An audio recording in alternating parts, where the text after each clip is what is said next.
Towards the first of the year, we had a couple folks on here. It was Ted Gleichman with the Sierra Club and Bob Salinger with the Audubon Society talking about the Pembina, what they call it? Pembina propane terminal. I always want to call it by a different name there, but they were talking about it from the standpoint of the Sierra Club and the folks that are involved with the resistance of this on the nonprofit side.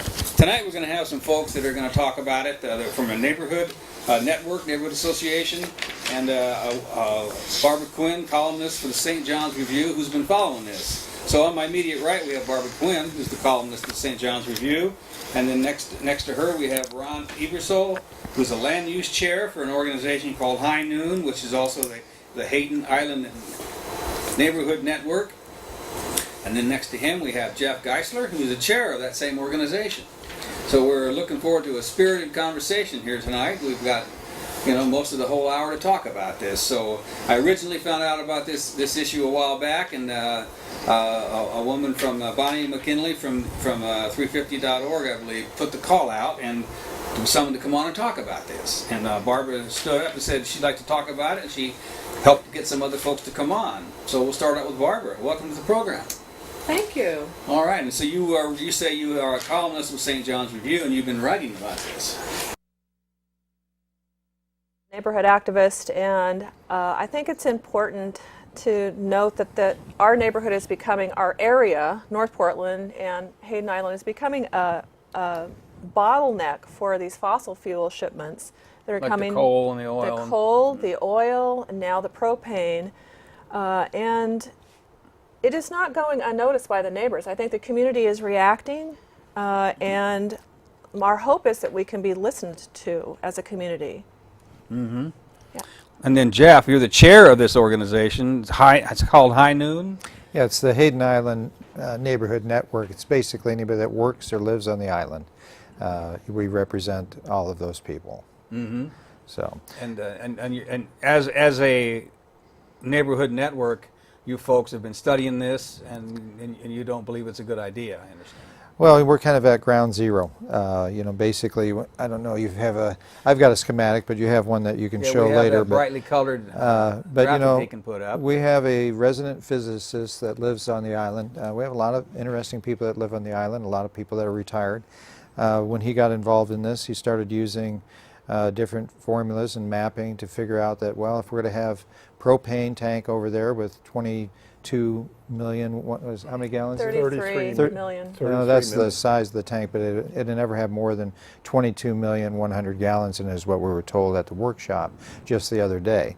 But if you look at the threat of possibilities that can, cause a catastrophic event, we're in a bad place. It's too close to residents. It could have been, if it was much further away, we might not be having this discussion. But you add that to the coal and the oil trains that are coming in and escalating on by the month.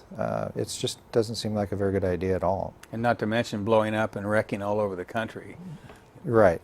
Yeah, it hasn't helped their case that almost every day there's an oil train accident, and that brings into the realm of how safe are these 112 cars, as they're known, that are supposed to be designed for oil. Pembina leases their tank cars from the railroad, and they're supposed to be designed specifically for propane. But the safety aspect of that new type of tank car is now just recently being looked at again as though it has flaws. Mm-hmm. So. And then Ron, just to kind of lead into this, being the land use chair, what's your take on all this? Well, I've been looking at it along with our resident physicist. I'm a retired engineer. And so we started looking at all the various issues involved with it and doing our research, because initially when Pembina came in and started talking to us, we couldn't get any answers other than they were saying that they're a very safe company. But we couldn't get any answers about what are the characteristics of a propane explosion, what do we have to worry about, etc. And so we started investigating it and discovered quite a bit of information about how how the tanks explode, what's the difficulty of the particular type of tanks. For example, the large tanks are actually probably the safest tanks that will be there because they're a refrigerated tank. But all the transfer tanks, all the railroad cars coming in, they're actually pressurized tanks at ambient temperature.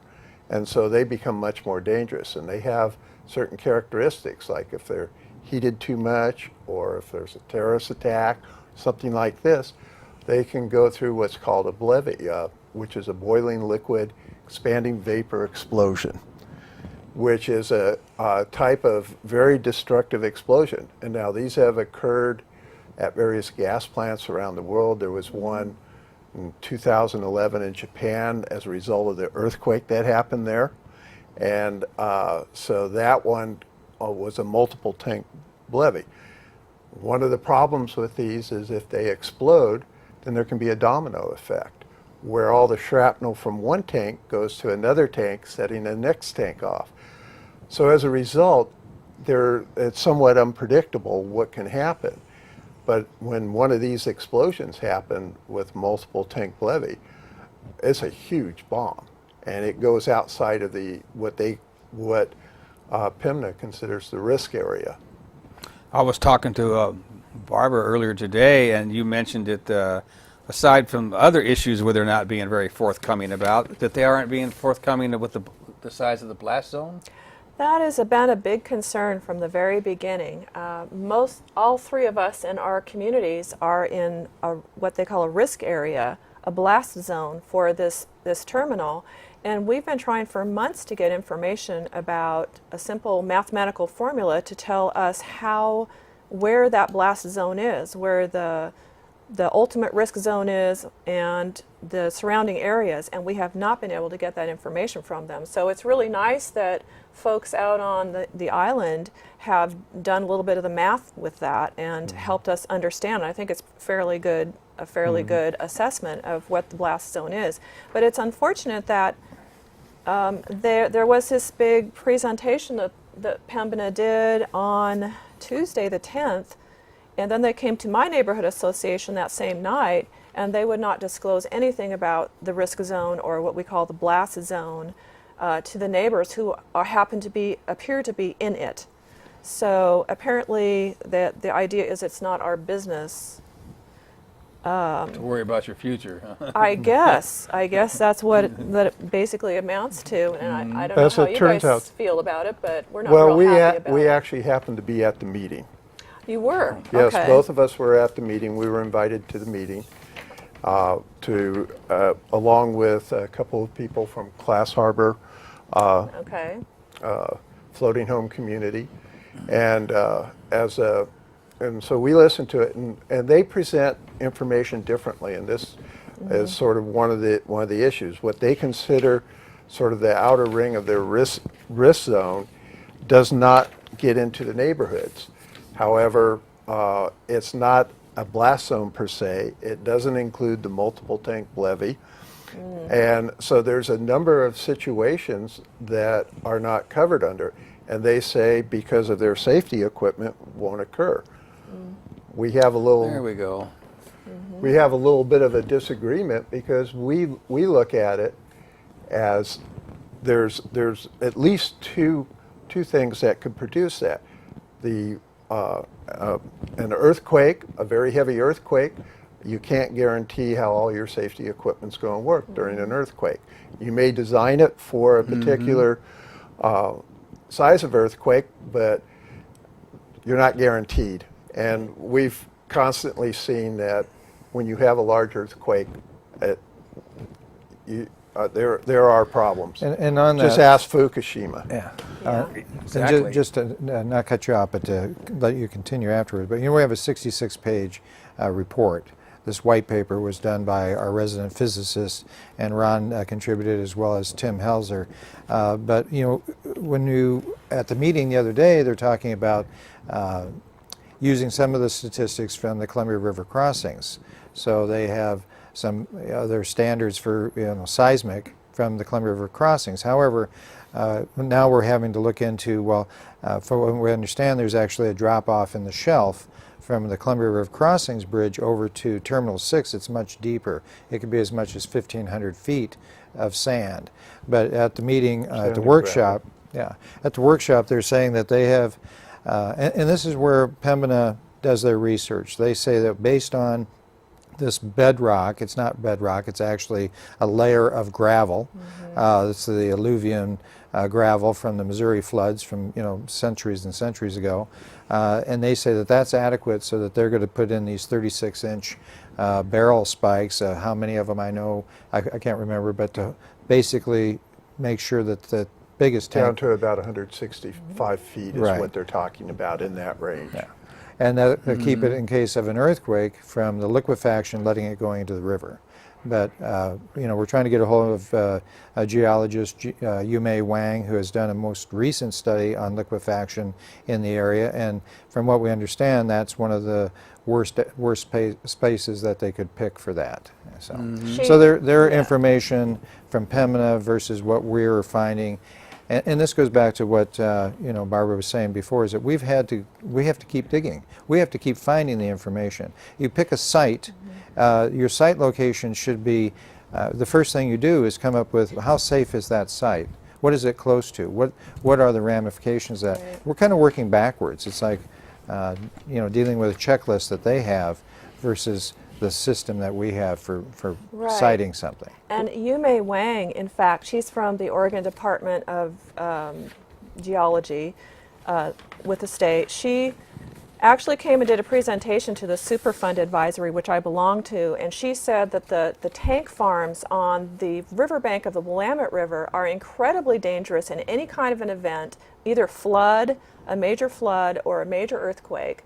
And here we are placing yet another big vat of hazardous fuel on another riverbank in exactly the same situation. We should not be placing these fuels, these hazardous fuels, on a riverbank. It's a very bad location, and it's not safe for the community, and we're the ones who are absorbing the risk here. This company is taking away the profit. We're absorbing the risk. It seems to me that from the very beginning, I know when Bob Salinger was on the show, and also when he was at the rally in front of the Portland Planning Commission, to hear him talk, they haven't been very forthcoming, and they've actually seemed like they've been hiding things. We got a good picture of that right here too as well. I don't know if we got that up on the machine here. We got hotshot camera crew here that can move in on this one. This is a shot, and people were concerned about that. There we go. People were concerned about it, and I think, what was it, 4-1 against the terminal there at the. It was kind of like that. Kind of like that. All right, looks like they got it up there on the graphic there, and it just seems to me that the ethical thing to do is, if you want to move into an environment, a community, you should have all this information already available to people. And you've had to dig as a columnist, and you know how to dig. You're a columnist, and you haven't come up with anything. And you folks are with the neighborhood association, which you think they would esteem and value your partnership. And that hasn't been happening, it seems to me. Well, they send representatives. As a matter of fact, their vice president came and talked to our organization about a month ago. But the thing is we have repeatedly asked questions about the blast, and they said we're having a analysis done, and the analysis is what we listened to this last Tuesday, and it's a statistical analysis based primarily on leaking gas, vapor cloud explosion, and based upon models that have been derived from information from the UK, because they don't have any information from all the propane terminals that they have down in the Gulf or anything. They can't get that information. Those companies won't give it out. But wouldn't the geology have as much to do with it as any of that? Well, there's the geology has something to do with it, but it's also how you look at the model. And as I say, a part of their model assumes that their safety equipment always works. A And lot of safety equipment. A lot of Three safety valves equipment. per train car. Minimum, they can unload 26 cars at a time. I asked them the question, so can you give us a ballpark of how many of these automatic shut-off valves that you have? And I forget all the different terms, but they wouldn't give us that number. They said, well, we're not that far along as far as how many different, safety valves we have. But they only have 2 to 4 people on site, and you've got almost a mile-long train. So, I just thought, give me a ballpark, just a ball. Now, we couldn't get that out of them, so. Well, I know when they were trying to get the liquefied natural gas over at the coast, they were going to bring in liquefied natural gas, which is under high pressure, and they were going to gasify it and then try to pipeline it somewhere. But from what I understand from Ted and Bob when they were here talking last time, they're going to bring this propane gas in, and then they're going to liquefy it and then ship it overseas. Have you run across? Is that what you're hearing? No, they're actually bringing it in liquefied, but under pressure. They can liquefy the gas using pressure or refrigeration. It's going to get here on the. The train cars, they're under pressure at ambient temperature. Guess I got it backwards there. Then. Yeah. Yeah. And then when they get here, then they will pump it into holding tanks. These are what they call bullet tanks. And these are 125,000 gallon tanks. And there will be 8 of them. And from there, then they move it through piping into the 2 refrigerated tanks that they'll have.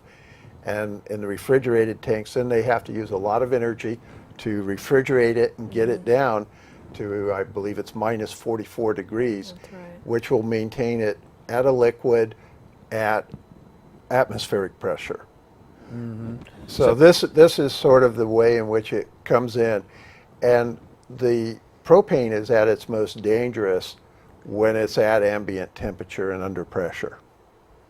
Well, it seems to me that any point, and you mentioned they were going to pump it here and ship it there and move it around. At any point in any transition like that would be a possibility of leaks. And That's But their right. but their That's right. responsibility is limited in other ways, and that's the other thing that we keep discussing with them is that they are paid to contain propane, but when it's on the trains, it's not their responsibility until it gets into Terminal 6, and then they're going to have to be required to carry catastrophic insurance and different things like that. That was another question that we had too, is that what insurance company is really going to, how does that work? What it's a London. how does that dig into your profit? Is that feasible? But Ron brought up another interesting point as well, that it's going to use a tremendous amount of energy to keep the propane at minus 40 degrees Fahrenheit. And they don't talk too much about that, but as far as an industrial area, it actually takes a lot of our electricity off the grid.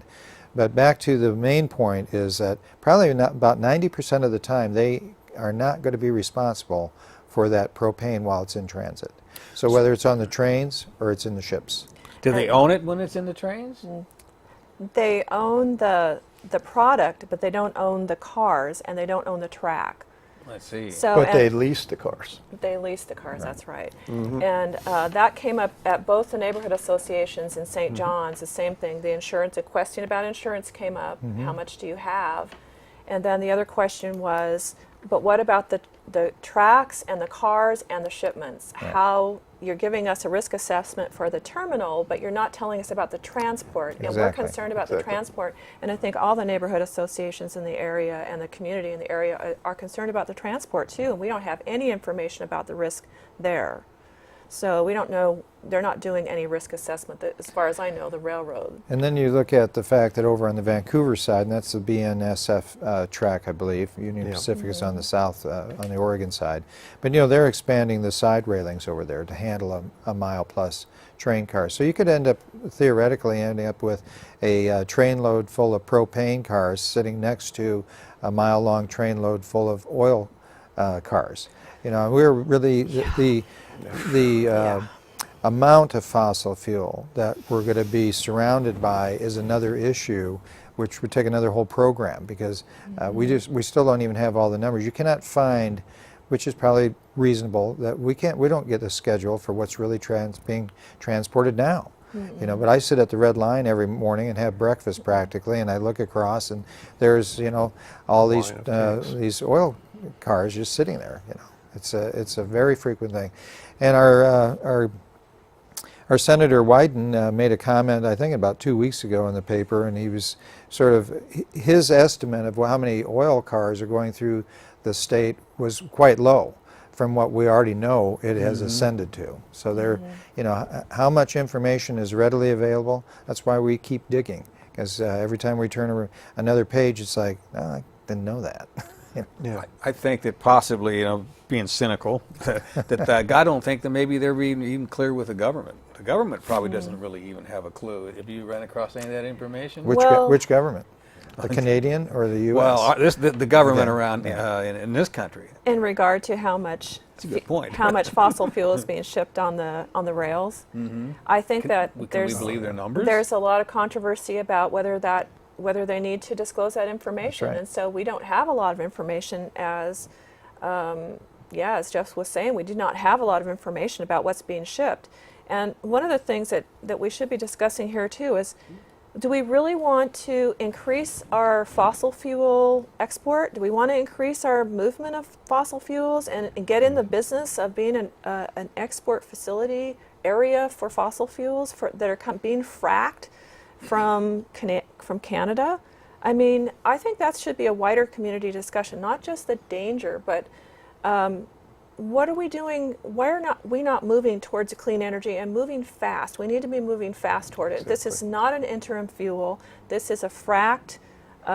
This is a fracked product, or it's a byproduct of fracking natural gas, and it contributes. The process of fracking contributes in a big way to adding methane to the atmosphere, and it's not a good scenario for our atmosphere. We need to be moving away from these products. This is not an interim product, as the company insists, and we need to be moving in a different direction. Well, we don't even know if it's going to be used as a fuel. It could become plastic in China.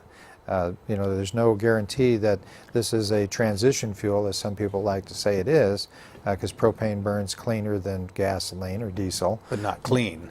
But we don't, well, it's not clean to get, you know, to produce it. There's a huge carbon footprint and pollution, and if it's fracking, as we know, all of the chemicals and fluids that they pump down, you know, below the water table and everything. It's And very they won't tell us what they are either. That's been going on for 35, 40 years too, by the way. Actually, So it's been going on closer to 70. long time. Wow. Yes. A long time, and it's changed a lot to how they're doing it. I'm glad you brought that up, because I was making notes here that when you mentioned which government, well, this is all being pretty much done in Canada. And does Pembina own this gas when it comes from Canada? Are they the ones that are doing the fracking? No, they're actually the transportation They're company. just a transportation company I see. that doesn't own the transport. It doesn't own the transport, Yeah. right? Well, they've got a lot of ways of getting out of things. Their so. actual name is Exactly. Pembina Pipeline Corporation of Canada. Yeah, so. Yeah. I mean, actually, what we're looking at, and what we really have to question, is the rails are becoming the new pipeline system. Yes. And this is a very, as far as I'm concerned, this is a very bad development, because we're already seeing daily with the explosions and everything, and the wrecks, that this is not a safe way of transporting fuels. They've already polluted rivers. They've polluted drinking systems. Yep. You just go through the whole thing, and you know, there's a lot more to this whole system of transporting by rail, and nobody gets any input on this. It's federal system. We have no local control.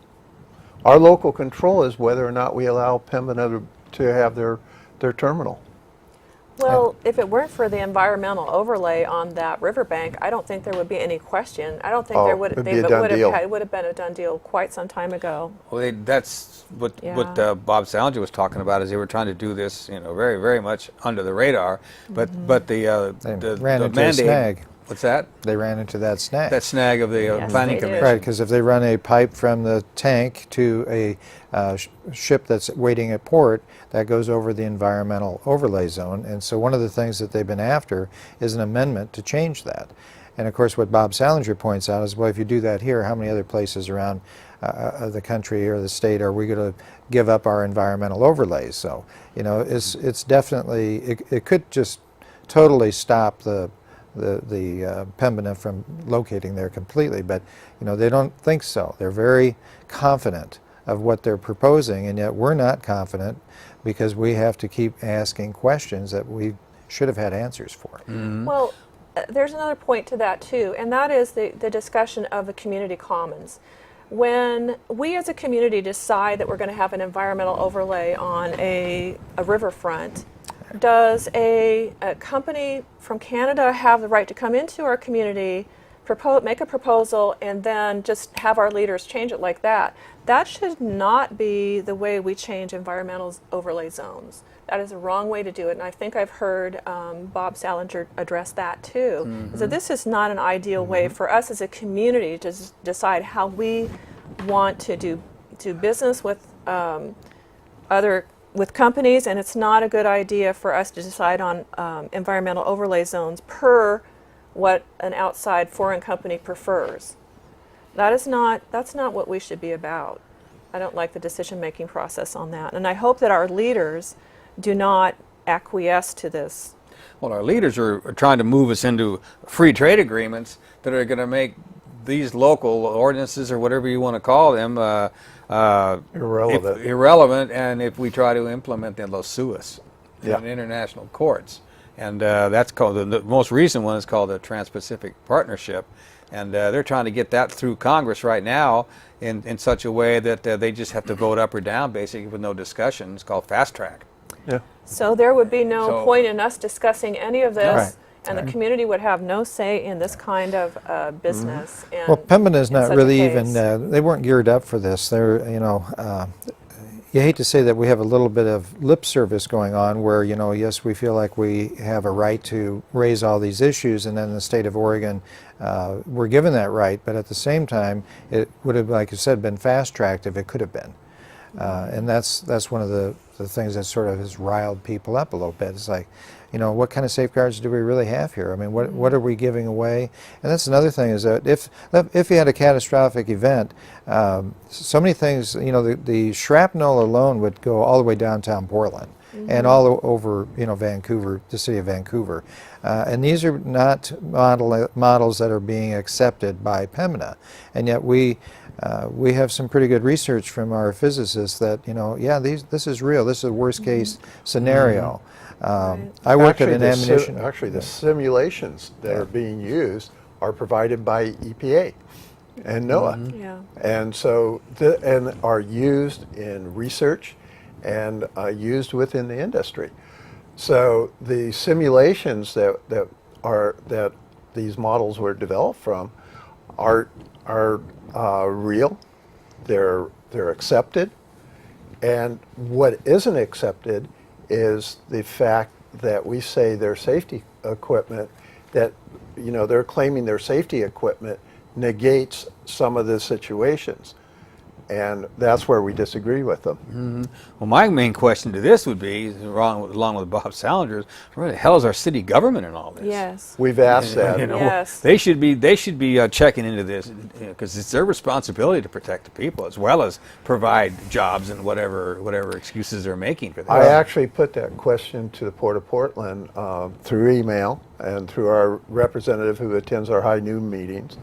And the answer I got back was that, yes, they've been doing their due diligence, but one of the things that's interesting is now the port has hired their own consultant, and who was at the meeting that we were at on Tuesday to look at their process.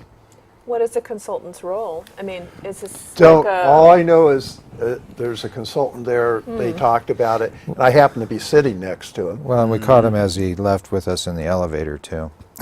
Well, that was a different consultant. Yeah, that's The what I meant. They consultants have all quite- kinds of consultants Well, now. the Port of Portland is supposedly public agency, so the Port of Portland should be interested in what the community thinks and says.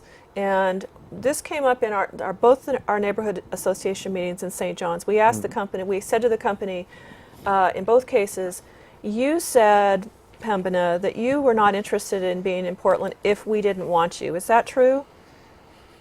And I think that the general feedback from the community was that we're not comfortable, we don't want this.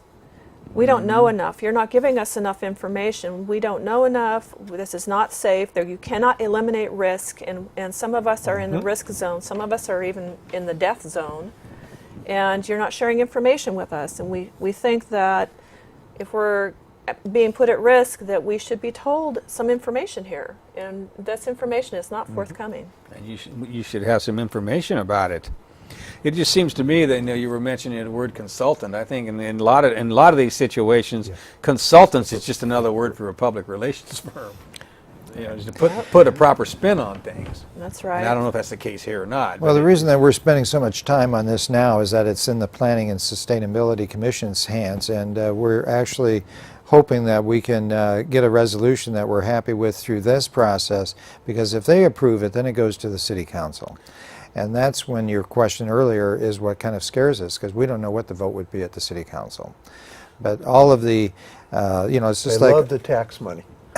Oh yeah, you bet. They So love money. at myHaydenIsland.com, you can actually look at this 66-page report, and This is a white it's paper quite that's put together. extensive. And as Ron was saying, the analysis that was used to put this, the modeling and everything, it's reproducible. So We it's put all the information about the actual models. So, and the program itself is free through NOAA and the EPA, and so anybody can go and take the information we have and look at it. So we're not hiding anything. Everything's out in the open. Pembina has the paper. Port of Portland has the paper.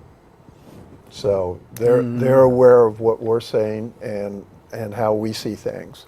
Before we go any further, I just realized I didn't make up a graphic page for the next public testimony is going to be bumped up into April. It just went right by. I know. It's April when now? April 7th. 7th. April Yeah. 7th. The next meeting is actually, The which 17th. is the 17th, which is going to be used for Pembina to present their information to the Planning Commission, and Which they've already done once or twice. Right. yes, But but it's this not- will be the new information. but This it's will not be the complete. information. It's never been complete. It's never been complete. They say we're not done yet. We're not Yeah. done yet, even though it's been months. And But they'd like the Yeah. Planning and Sustainability Commission to maybe make a decision with the incomplete information. And that, again, is what gets us going and working harder to figure out really what are we dealing with here. so on March 17th, the public is invited, I think. It's open to the public, but there's no testimony, no public testimony. But anybody can email the Planning Commission, because if the Planning Commission recommends this thing, then it's likely that the City Council will too. If we're hoping that the Planning Commission does not recommend it and listens to the public, and so we need people to email and contact the Planning Commission and share their feelings. And some of this information that I've been talking about, they are also putting together another panel from people who are at the meeting Tuesday, which I'll be on, and they they will give us a chance to talk. So there will be some counterbalance in And that that meeting. occurred when we were at the meeting, when Yeah. Tom Armstrong came over and said, "Well, we want to invite you to another, meeting." So And one of the things that's really infuriating about this whole process, if you can call it a process, is that the stakeholders that are community stakeholders that are invited, and I'm glad some are, thank God a few are, they're selected.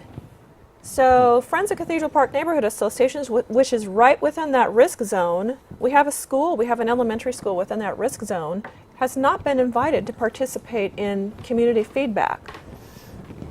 Now, I don't know. I think we're in the risk zone. We should be considered stakeholders, and so I don't know what's going on with this selection thing. Well, again, Pembina's risk zone does not, it stops just before it gets to the residential areas, According to their study. according to their statistical So models. they therefore can limit who they have as representatives.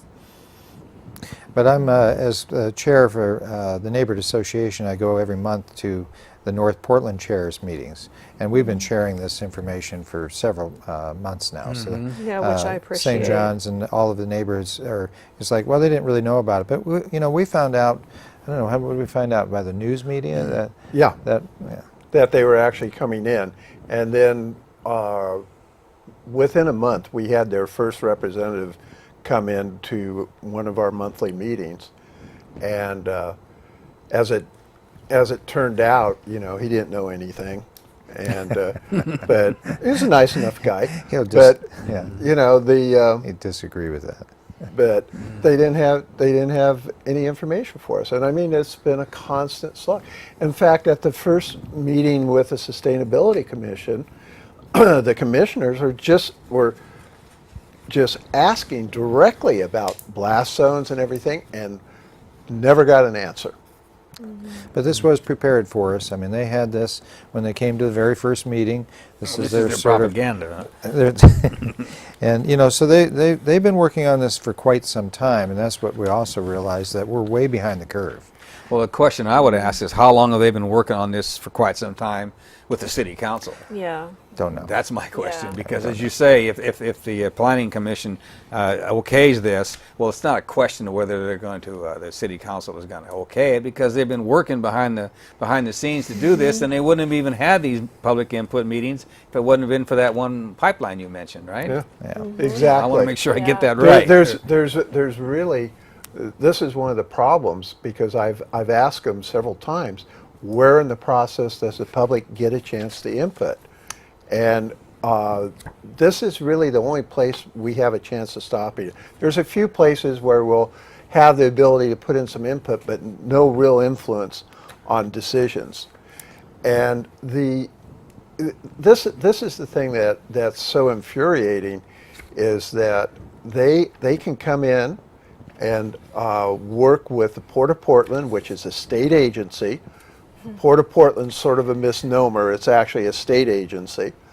And so we don't have the input that we'd like to have.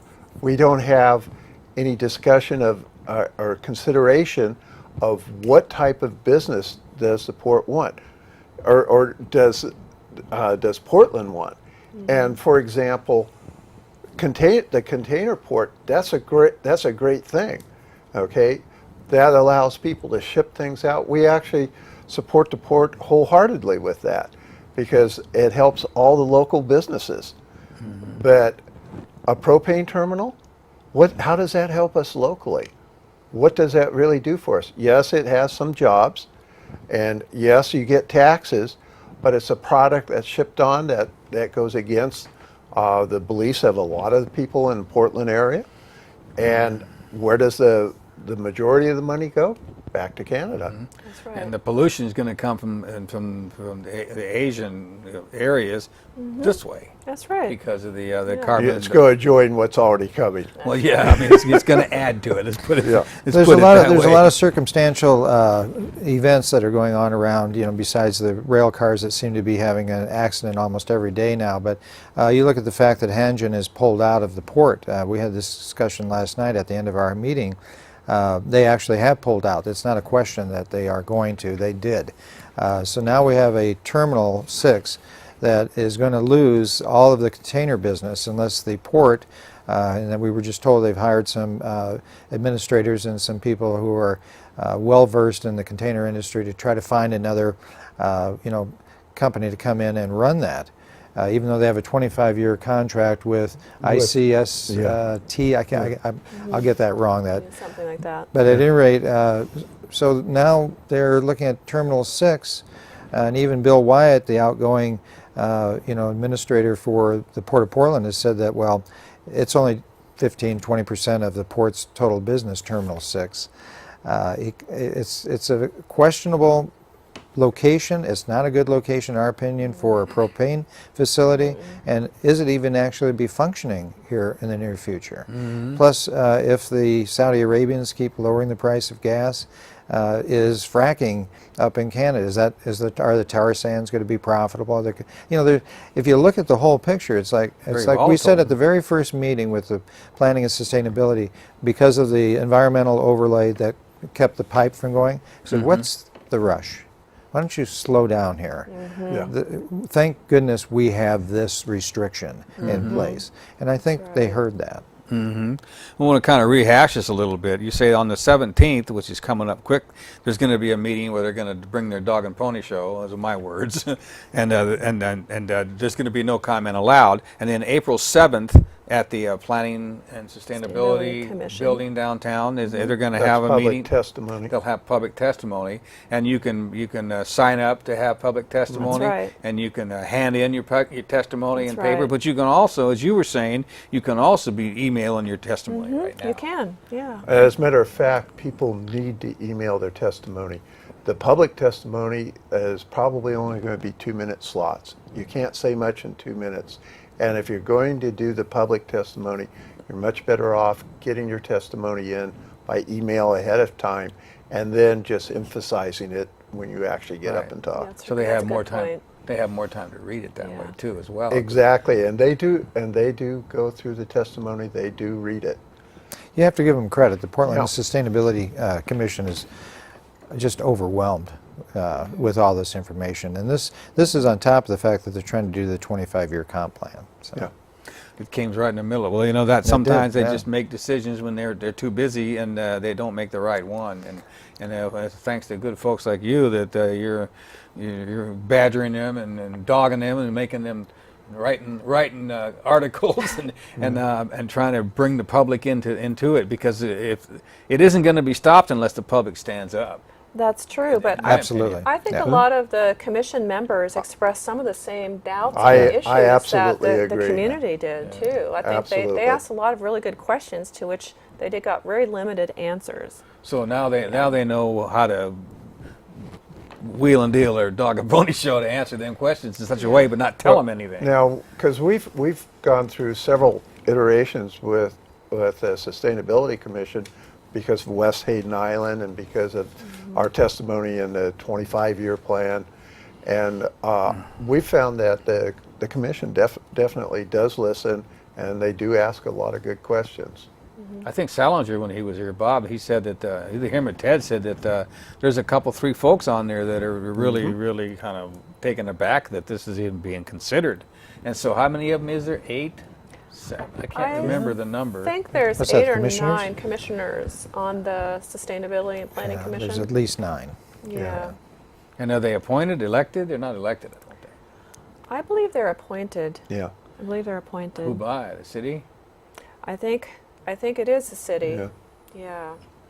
So hopefully they're not and you have to volunteer to do it, because it's an unpaid position. It's an unpaid position. Yeah. I didn't know that. That's we're not paid either, by the way. Nobody's getting paid here.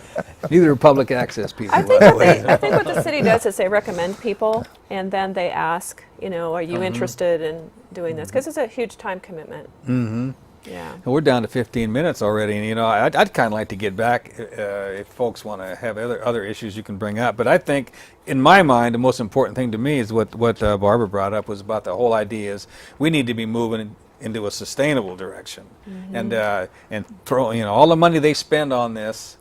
If they were to put some of that money into our research and development in other ways of doing things, I think, even as encapsulated in areas 10 years, they would probably be able to turn as much profit through that as they're doing this. I mean, I'm just guessing. I don't know, but it just seems to me that if just look how quickly and how much they've improved photoelectric cells and batteries in just the last 10 years. Yeah, that's a really good point. Well, batteries is the key. If they can come up with huge storage batteries, then solar energy, wind, anything you can think of that could be stored and then disseminated at the correct time.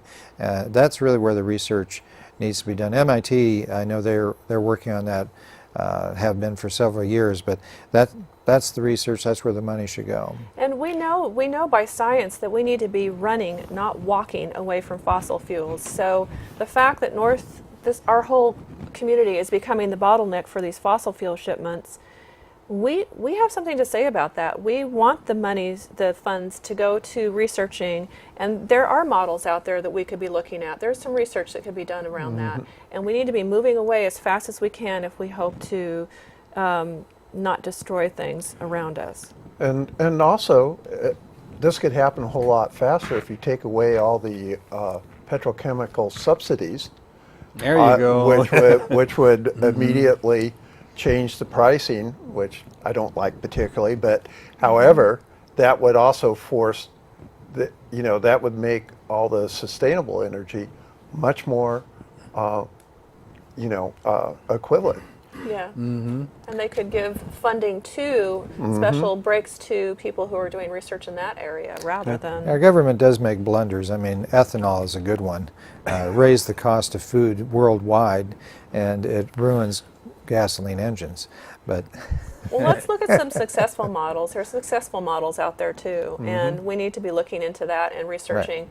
Right. Exactly. And European countries are way ahead of us as far as looking at renewables, and I don't know why we're looking at fossil fuels as an interim fuel. It's not going to be an interim fuel.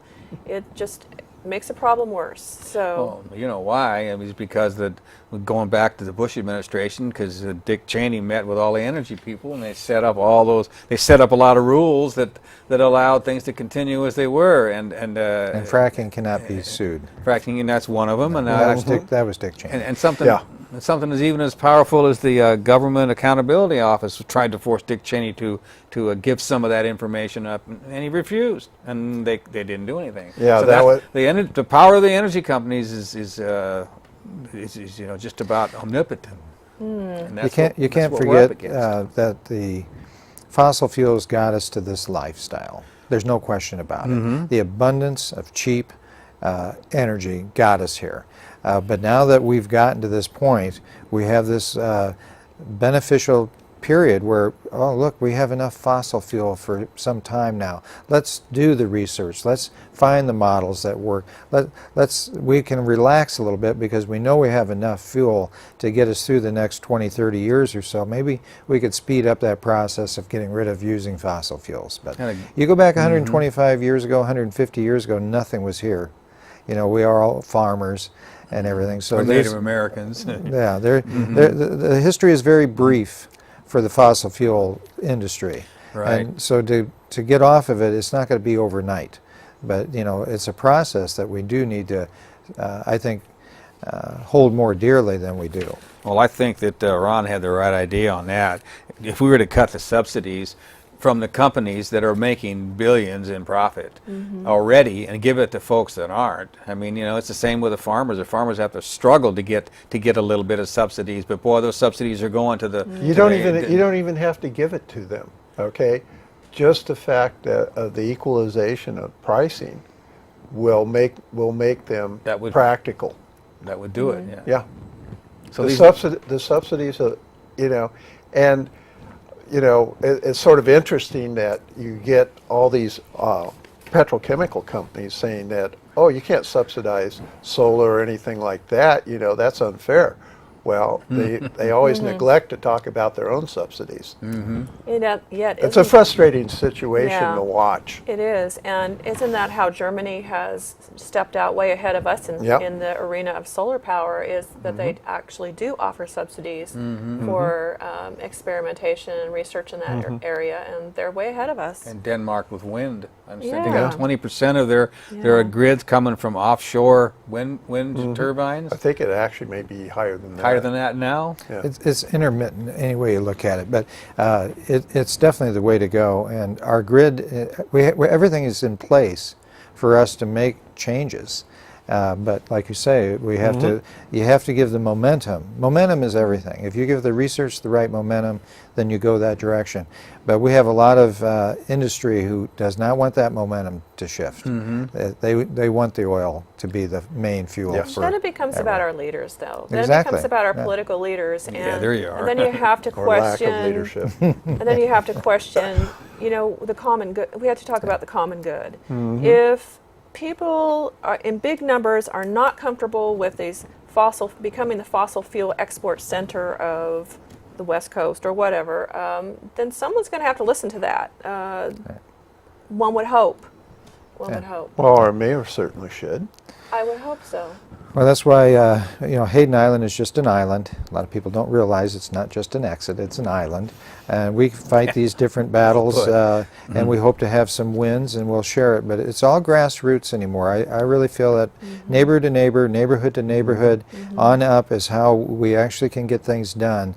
And I think there's a lot of people starting to listen to that, and they should go to their neighborhood meetings, and they should find out what's going on, because it's literally something you can affect the government, even all the way up to the governor in your own state, if you just put the effort out. The neighborhood to neighborhood, those are wise words, because that's, the reason why I've always said that corporations are able to get away with this is because people are not conducting themselves as communities, Right. at least not 100%. Yeah. People were as communities, and you talked about these issues to their neighbors and around the water cooler, so to speak. Then people would understand the ins and outs of these issues, and they'd understand the dangers that even they may not have because they don't live there, but their friends maybe who work with them might.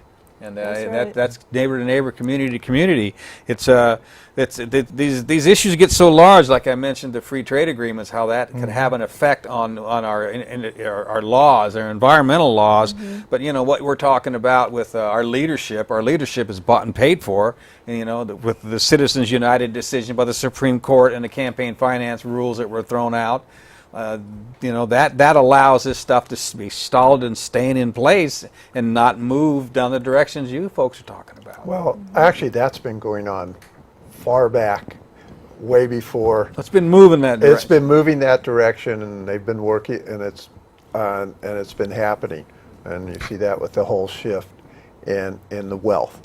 I mean, this has been going on a long time. Right now, what has to happen is, as Jeff was saying, is that we have to have our own grassroots. We have to take control of it, because the money is going to be for the people who are in power to stay in power. That's the way it always works. Always has, probably always will. Whether it's robber barons or corporations. Exactly.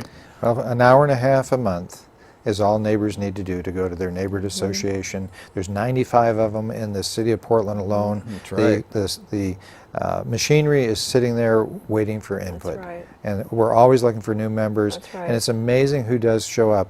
Al Roxburgh put basically this 66-page white paper together. He lives Plus on the all island. the research. Yeah. I mean, there's our incredible neighbors. That's citizen science. Yeah, And it's a exactly. beautiful thing. And the citizens are doing the work that Pembina should have been doing. Well, we're doing it. Well, Pembina knows what we're talking about, and what they feel is that they're designing around it, and we don't agree. Or they're simply not sharing their information with us. They're sharing the information the way Selective. they want to Selective present it. information. Any way you look at it, they have a fuel that they're basically burning off over there, flaring, and it's worth a couple $1 billion in their estimate. So they want to ship it. It's a waste fuel for them. Yeah. For the natural gas fields up in Alberta. It's not something they're even using. They just, as Jeff says, they separate it out and they flare it off. There must be an awful lot of it to be able to, because they're putting, I don't know about billions, but they're probably putting close to that into this effort, and they're not bringing anything back. So they we were told they were looking at like $2 billion of profit in this scheme to get over to China. But they also have told us that they've been shipping propane, so they aren't burning all of it off. But at the same time, what we find out that one of the statements they made was that for the last year we've been shipping, but it was 1 million gallons. They shipped 1 million gallons. There'll be more than that on the first train that comes into this terminal. And that's what they've been shipping in Oregon Right. for Thanks. last year. And not only are they, not only is this a transfer station, but as you said, I forget the terminology, the ambient and all, but they're gonna further refrigerate it and liquefy it, and then they're gonna ship. It's already liquid, But they're gonna. but they're going to cool it down to a much safer state. So it comes as a liquid, as you were saying, but then they're gonna further bring it down, the temperature even down Yeah. lower, so they can compress it even more. Then. No, they're not. They won't compress it? No. See, when they get it to the lower temperature, then it doesn't have to be compressed. Right. But in bringing it in on the rail cars, those tanks are under pressure. And that pressure is what causes it to liquefy. Right. You know, we had some photographs that we never did bring up, and maybe we kind of run through those real quick, just to point out to folks what's exactly going on. Now, there we go. That's Hayden Island right there on the left. Yes. That's West Hayden Island, Hayden Island. 826 acres of natural land. Which years ago, Bob Salinger was on the show talking about. They want to turn that into a wildlife refuge or something. There's still interest in They're that. still But interested the in doing port that. owns it, and you know That's not going to work if they put that other place right next to it. Well, they've been trying. They want to put another port on 300 acres of it. There is that agreement that only 300 acres would be used. And this right here, what is this? Is it, That's looking on that channel of the river next to Oregon. that's right where they That's were. Terminal looking to the 6. east. Yeah. And that's the riverbank on the Columbia River there, where they want to build, right next to those rail tracks. So that's where they want to put the terminal. Yeah, the long, Right, that's- skinny riverbank. That's what I was kind of Yeah. getting at. I'd Where give that folks circle is right there. some visuals of that. And so I don't know what all those other buildings are, but I sure wouldn't want to be hanging around there. Yeah. Well, and right across the way is where they're building the new Vancouver, that big facility on the shore there. You know, the Graymore Development is Graymore. putting in a $1.2 Yeah. billion Yeah. dollar. And there's the blast zone. I kind of trying to juxtaposition these. And we different haven't even pictures there. discussed terrorism. Oh yeah, well Okay, that's so, I mean, we you didn't know, even get into that. That would today, be a so. real, you know, an airplane crashed into one of them tanks, like the same thing with the or an RPG. Yeah, or Those tanks are not small. And the They're liquid- a big target. and the same with the and liquefied I'm natural just talking. gas. I'm just talking the bullet tanks, not to mention the huge tanks.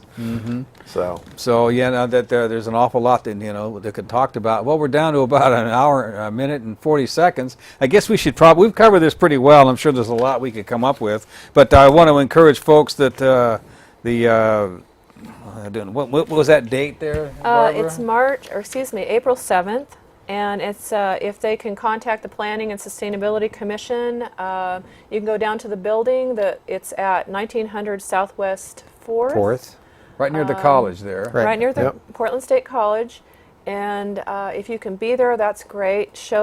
We need to show the commission that there is a groundswell of opposition to this plan. This is an insane plan, putting this hazardous fuel on a riverbank. We should know better than that, and we need people to share their feelings about it. And they say it's a 500-year floodplain, but we've had 3 major floods in less than 100 years. Wiped out Davenport. We've had 2 100-year floods in the last 50 years. Yeah. So that a 100-year flood doesn't necessarily happen every 100 years, and a 500-year flood, which they're not designing for at all, can happen more often And than we're every 500. Down to 30 seconds. Well, not only did we not mention terrorism, but we really didn't factor in global warming either. No. Well, these are factors as well. Well, I want to thank the crew. They did a good job out here pushing the buttons and moving the cameras. We brought a lot of good education here, and you said somebody mentioned something about opposition to this. Well, there's a lot of opposition. It's an educated opposition. That's right. And that's what we're here to do. And thanks for tuning in, and thanks for showing up. And it's been a good program. Thank you, Jim. Thank you, Jim.